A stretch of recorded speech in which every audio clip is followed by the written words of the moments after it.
Buddhaṃ saraṇaṃ gacchāmi, Dhammaṃ saraṇaṃ gacchāmi,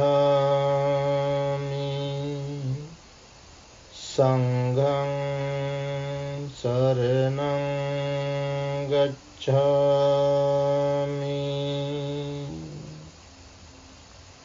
Friends, let us all study, investigate, and practice the real words of the Buddha. Tonight, we have another special discourse. This is really an informative, illustrative discourse. The name of the discourse is The Full Moon Night. This is from Connected Discourses of the Buddha, Samyutta Nikaya, Sutta number 82. Tonight, our topic is Q&A at full moon night. Q&A, question and answers, at full moon night. Let's understand this discourse. Let's come to the discourse. On one occasion, the Blessed One was dwelling at Savatthi in the eastern park, in the mansion of Megara's mother, together with a great sangha of bhikkhus. You know, bhikkhu means monks. Now, on that occasion, the Uposatha day of the 15th, a full moon night, that is the occasion. It was the full moon night. The Blessed One was sitting out in the open, surrounded by the sangha of bhikkhus.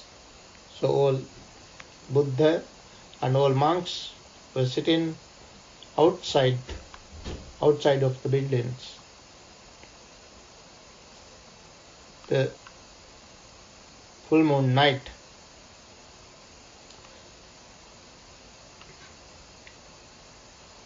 Then a certain bhikkhu rose from his seat, arranged his upper robe over one shoulder, raised his joint hands in reverential salutation towards the Blessed One, and said to him,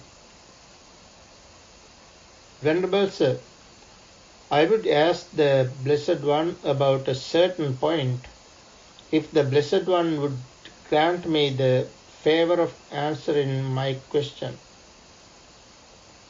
Then the Buddha said, "Well, then bhikkhus, sit down in your own seat and ask whatever you wish." "Yes, Venerable Sir," the bhikkhu said. Then he sat down in his own seat and said to the Blessed One, Aren't these the five aggregates subject to clinging, Venerable Sir?" That is the form aggregate subject to clinging, the feeling aggregate subject to clinging, the perception aggregate subject to clinging, the volitional formations aggregate subject to clinging, the consciousness aggregate subject to clinging. Now, these are the informations. This is the most important thing to be understood. Five aggregates. Five aggregates subject to clinging. Simply understanding five aggregates is not enough. five aggregates are there only in the enlightened ones. In our case, we have aggregates which are subject to clinging. What are the five aggregates? Form aggregate, feeling aggregate, perception aggregate, volitional formation aggregate, and consciousness aggregate. So he asked the Blessed One, the Buddha, are these Bhante five aggregates?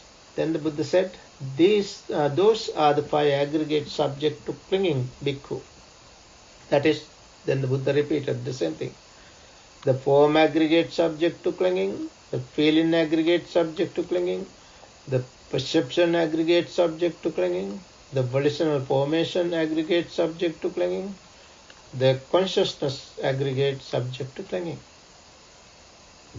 Then the bhikkhu saying, good venerable sir, that bhikkhu delighted and rejoiced in the Blessed One's statement. Then he asked the second question.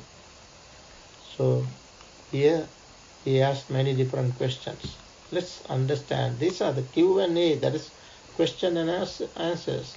His second question. This is his second question. What is that? But venerable sir, in what are these five aggregates subject to clinging rooted? What are these? What is the root? In what are these five aggregates subject to clinging rooted? The Buddha said, these five aggregates subject to clinging, bhikkhu, are rooted in desire. In desire. This is the cause. Desire is the cause. Desire.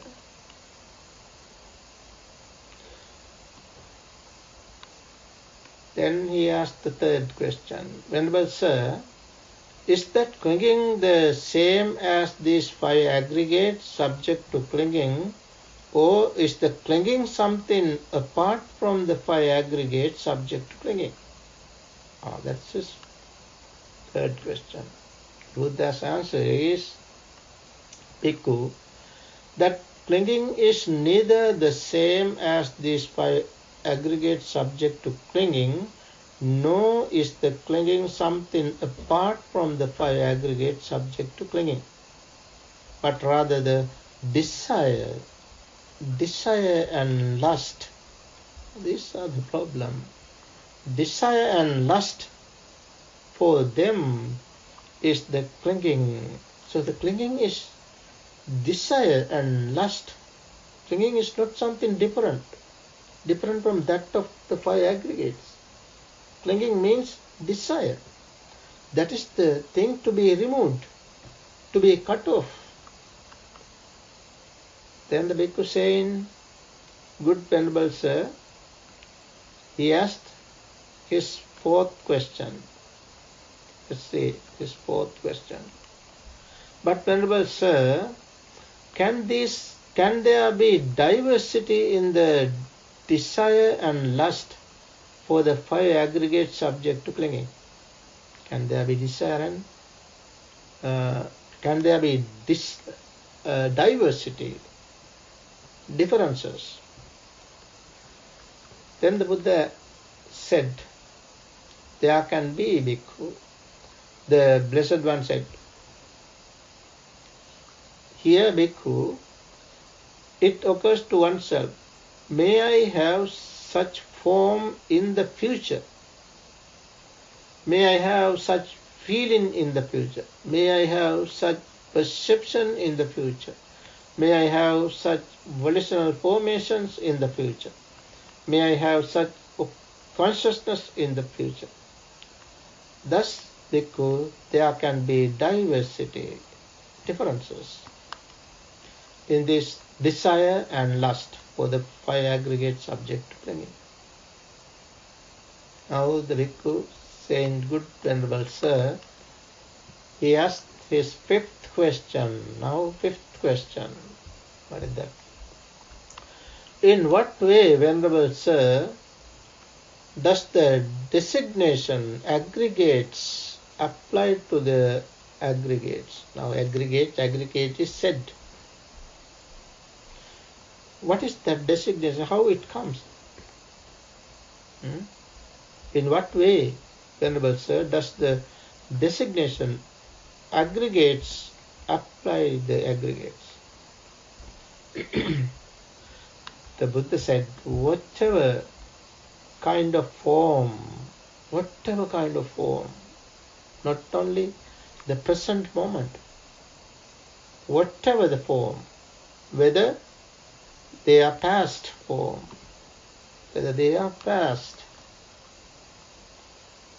future or present, internal,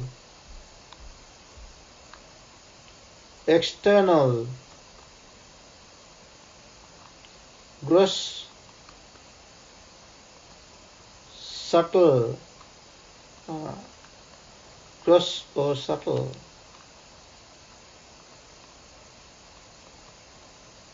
interior, inferior or superior, far or near. How many? 11 types. 11 types.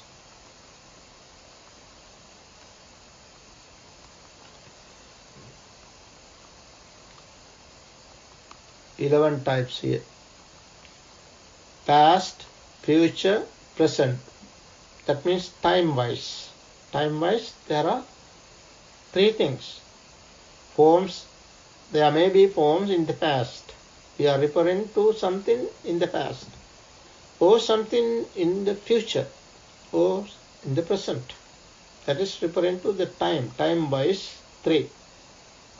Then space-wise, there are 8. Let's see. Internal, wherever internal form, wherever external form, wherever gross, something gross type of form, or subtle forms, inferior form or superior form, far distance form or near. This is what is called time and space. All sort of forms exist within this level, within time and space. This is called the form aggregate. This is called the form aggregate. It's clear. Whatever kind of feeling there is, whether past, future or present, internal or external, gross or subtle, inferior or superior, far or near, this is called the feeling aggregates. Whatever kind of perception there is, whether past, future, present, internal or external, gross or subtle, inferior or superior, far or near, this is called the perception aggregate.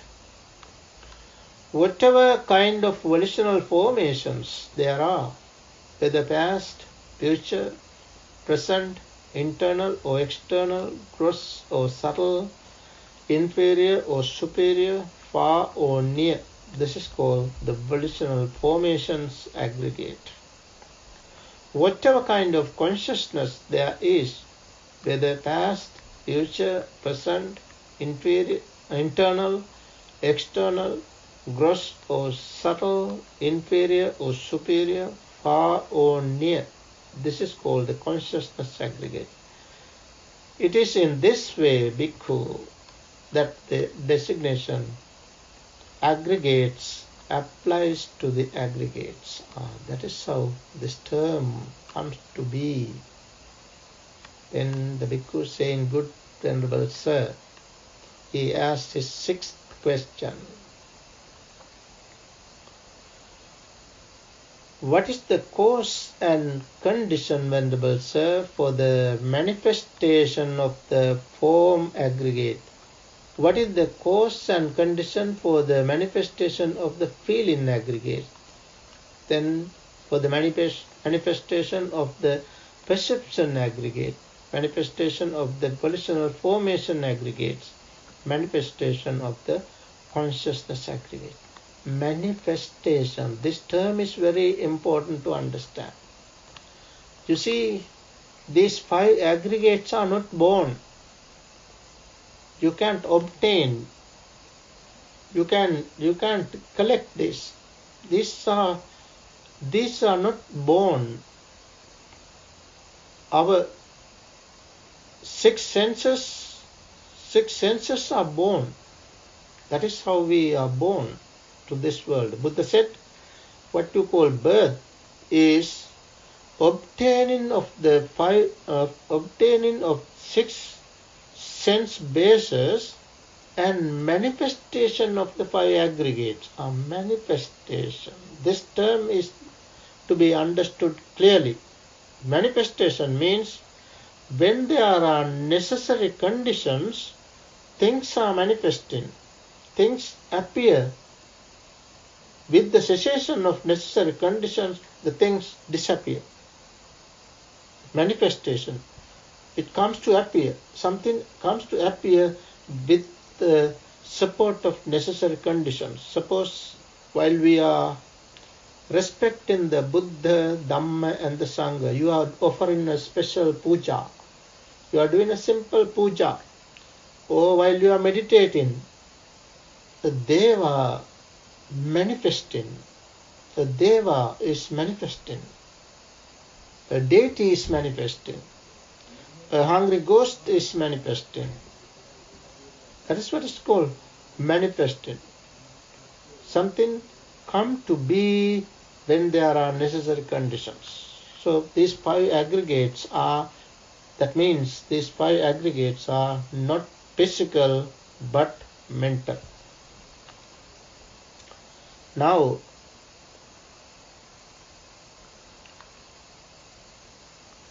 the 4 aggregate elements, bhikkhus, are the cause and condition for the manifestation of the form aggregate.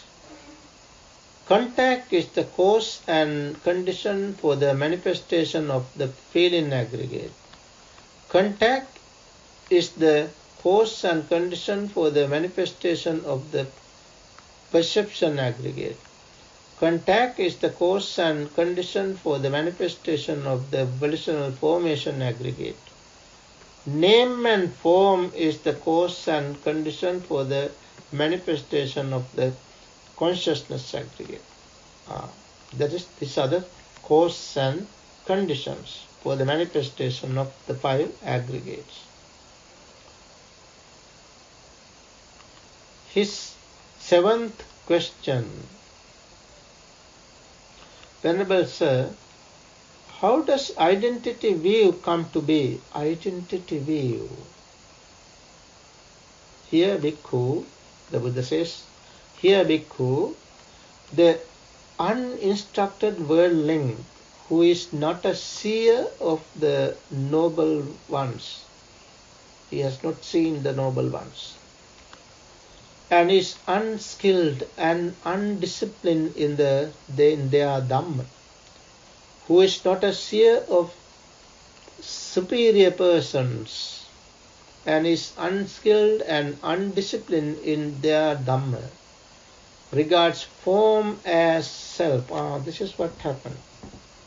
As he is not known the noble ones, not known the noble ones' Dhamma, he thinks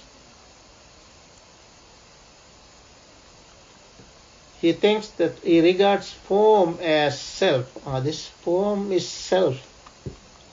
Self as possessing form.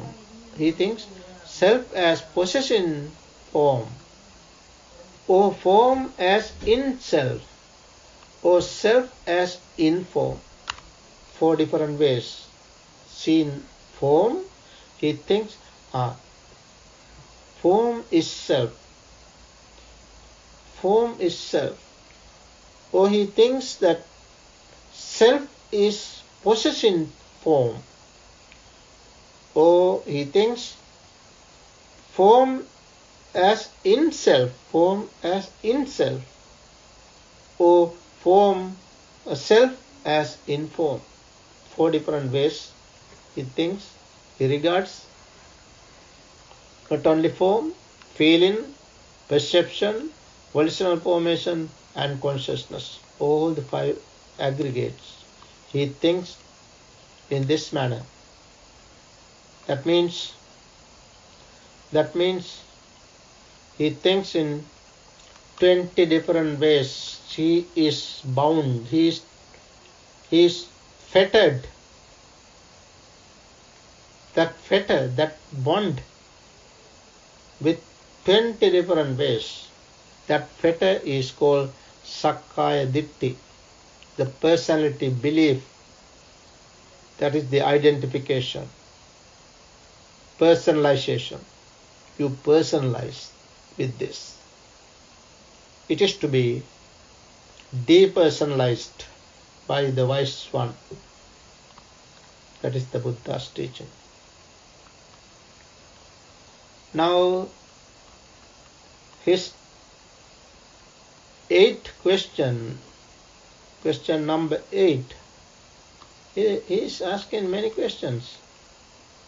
Since it was night, all the monks were sitting outside, the moonlit night, full moon night. He is asking many questions for the benefit of all monks and for the benefit of us, not only for the monks. Monks, nuns, lay persons, lay upasakas or upasikas, for the benefit of all of us, he asked these questions. His 8th question is, Venerable Sir, how does identity view not come to be? Not come to be. The earlier one, how it comes to be. Now, how it does not come to be. In order to do that, the person should be a well-listened person, well-heard Dhamma, well-listened Dhamma. He should be an instructed noble disciple. Instructed noble disciple. In Pali, Suttava Arya Savako. Suttava Arya Savako. Instructed noble disciple. Who is a seer of the noble ones and is skilled and disciplined in their Dhamma. He has seen the noble ones and he is skilled in the Dhamma and he is well disciplined in the Dhamma. Who is a seer of superior person, Sappurisa, superior persons. Sappurisa. And is skilled and disciplined in their Dhamma. Therefore, he does not regard form as self in those 4 different ways. He does not take this in four different ways, as he does not regard form as self. Which form? This body? No. Body is not the form. Form is manifesting in the eye, which is called form of form. Form is manifesting in the ear, which is called form of sound. Form is manifesting in the nose, which is called form of smell. Form is manifesting in the tongue, which is called form of taste. Form is manifesting in the body, which is called form of tangible. The form is manifesting in the mind, which is called form of mind, form of mental objects. 6 different types of forms. Not only form, together with form, in the eye, ear, nose, tongue, body and the mind, there arise feeling, perception, volitional formation and consciousness as well. So he does not regard form as self, or self as possessing form, or form as in self, or self as in form. Not only form, feeling, perception, volitional formations and consciousness, all five aggregates. He does not take this.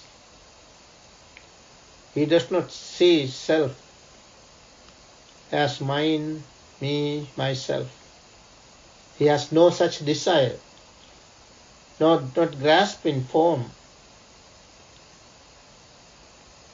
feeling, perception, volitional formation and consciousness.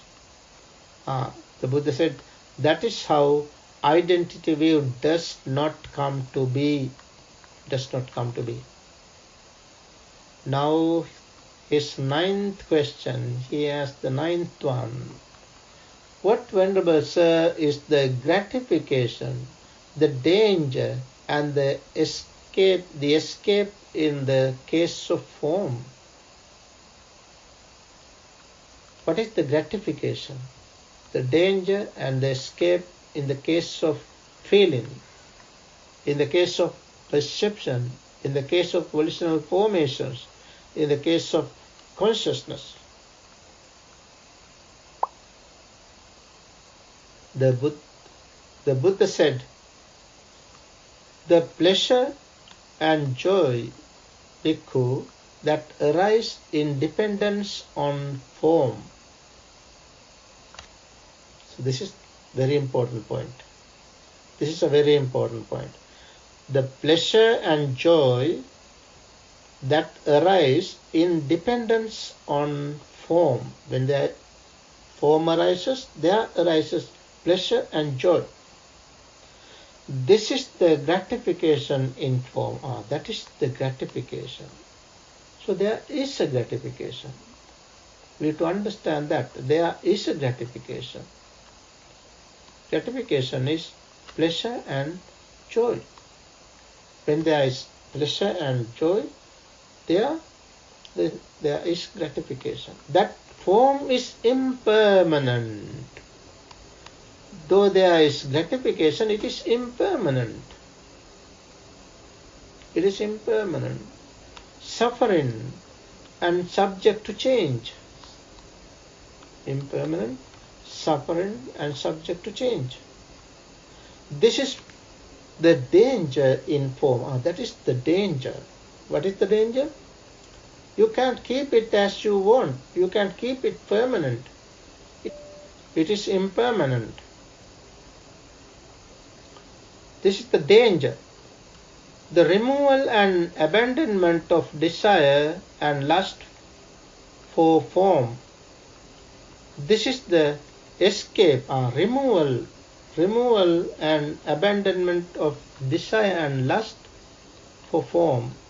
This is the escape from form. The pleasure and joy that arise in dependence on feeling,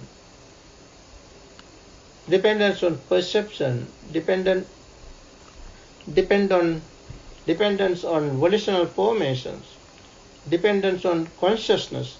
This is the gratification in consciousness. That means the gratification, danger and escape, removal.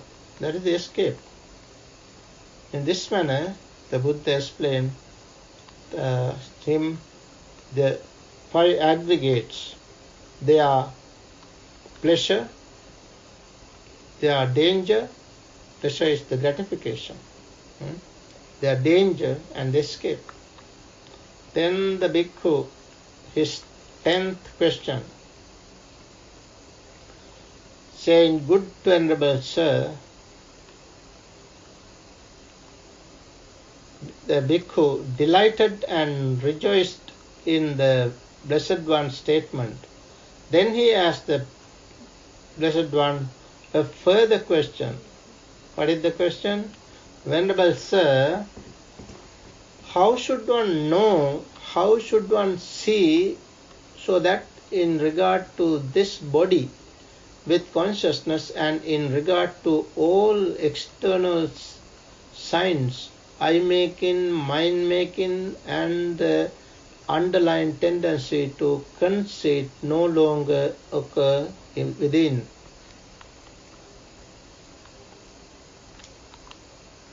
And kind of form, whatever kind of form,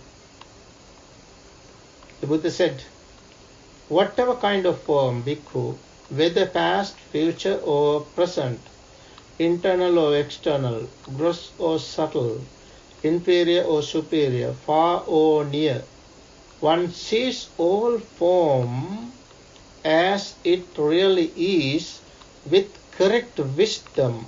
With correct wisdom. You need correct wisdom. Then you can see, this is not mine. This I am not. This is not myself. That is the way to see things as they really are, with correct wisdom, with properly developed proper wisdom. One has to see things as not mine, not me, not myself. Any kind of feeling, any kind of perception, any kind of volitional formation, any kind of consciousness are to be seen in such a way. When one knows and sees thus, bhikkhu, then in regard to this body with consciousness and in regard to all external signs, eye-making, mind-making, and the underlying tendency to conceit no longer occur within. Now, something happened different. He asked 10 questions. Now another thing happened there. Now on that occasion, the following reflection arose in the mind of a certain bhikkhu, another bhikkhu.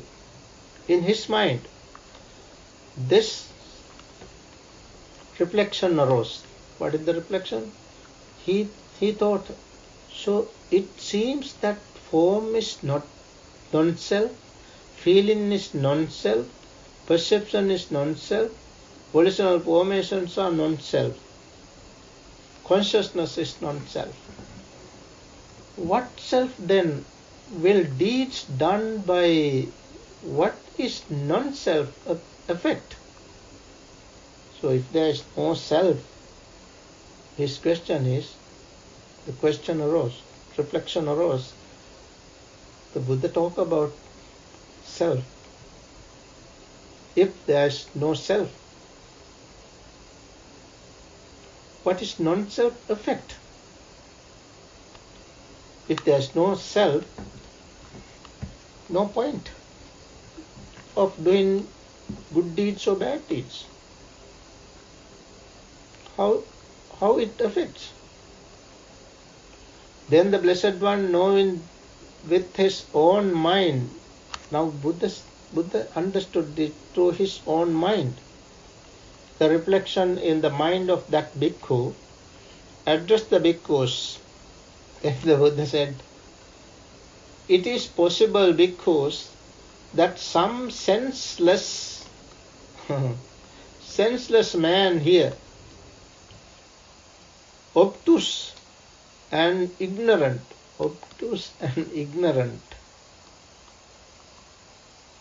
with his mind dominated by craving.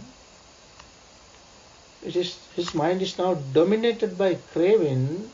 It is because of his folly.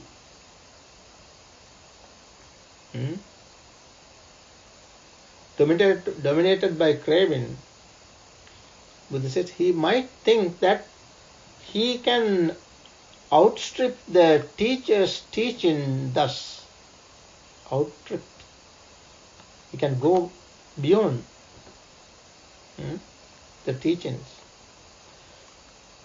Thinking, so it seems that form is not non-self, feeling is non-self, perception is non-self, volitional formations are non-self, and consciousness is non-self. What self then will deeds done by what is non-self affect? Whatever the deeds done, no effect of self, if there is no self. Now that was his reflection. Now because you have, the Buddha says, now because you have been trained by me through interrogation here and there in regard to diverse teachings, what do you think, because the questions, what do you think, because is form permanent or impermanent? The monks said, impermanent, Venerable Sir. Is feeling permanent or impermanent? Then said, impermanent, sir. Is perception permanent or impermanent? Impermanent, sir. Are volitional formations permanent or impermanent? Impermanent, sir. Is consciousness permanent or impermanent? Impermanent, Venerable Sir. Then, is what is impermanent suffering or happiness? Whatever is impermanent, is it suffering or happiness? The monk said, suffering, Venerable Sir. Is what is impermanent suffering and subject to change? Whatever is impermanent, suffering and subject to change, fit to be regarded thus. This is mine, fit to be grasped, fit to be taken as thus. Right? This is mine, this I am, this is myself. Can you take like that? The Buddha asked. Then the monk said, no, Venerable Sir. If something is impermanent, suffering and not self, can you take it like that? Can you take it, this is mine, this I am, this is myself? The monk said, no, Venerable Sir. Therefore, because any kind of form whatsoever, any kind of feeling whatsoever, any kind of perception whatsoever, any kind of volitional formations whatsoever, any kind of consciousness whatsoever, whether past, future or present, internal or external, gross or subtle, inferior or superior, far or near, all should be seen as it really is with correct wisdom. Thus, how is to be seen? This is not mine, this I am not, this is not myself. That is the way to be seen all, whether they are forms, feelings, perception, volitional formations or consciousness. All these are to be seen in such a way. Seen thus because, Buddha says, seen thus because the instructed noble disciple experiences revulsion, means disenchantment. Revulsions towards forms, revulsion towards feeling, revulsion towards perception, revulsion towards volitional formations, revulsion towards consciousness. I prefer the word disenchantment, rather revulsion. Revulsion has a sort of negative meaning. Disenchantment, you don't cling to that. You don't You don't cling to that. So, is disenchanted with all this. All this means five aggregates: form, feeling, perception, volitional formations, and consciousness. Experiencing disenchantment, revulsion, the Buddha said, "Seen thus, bhikkhus, the instructed noble disciple experiences revulsion towards form, revulsion towards feeling, revulsion towards perception, revulsion towards volitional formations, revulsion towards consciousness. Experiencing revulsion, he becomes dispassionate. Through dispassion, his mind is liberated. When it is liberated, there comes the knowledge it is liberated. He understands destroyed is birth, the holy life has been lived, what has had to be done has been done, there is no more for this state of being. That means he can understand things as they really are. With this understanding, he comes to the perfection, human perfection. That means he realized the real peace, real happiness of Nibbana. So friends, this is what the Buddha said as the monks asked different questions, particularly that particular monk asked 10 questions. Buddha answered his questions. These questions are very important for all of us. Let's all understand these wonderful teachings of the Buddha. Let's understand the importance of practicing this Dhamma of the Buddha. Wherever we practice this Dhamma, we can experience the bliss. Here, in this very world, we can attain that supreme bliss of Nibbana. May we all attain that supreme bliss of Nibbana. With that good thought, let's say sadhu 3 times. Sadhu, sadhu.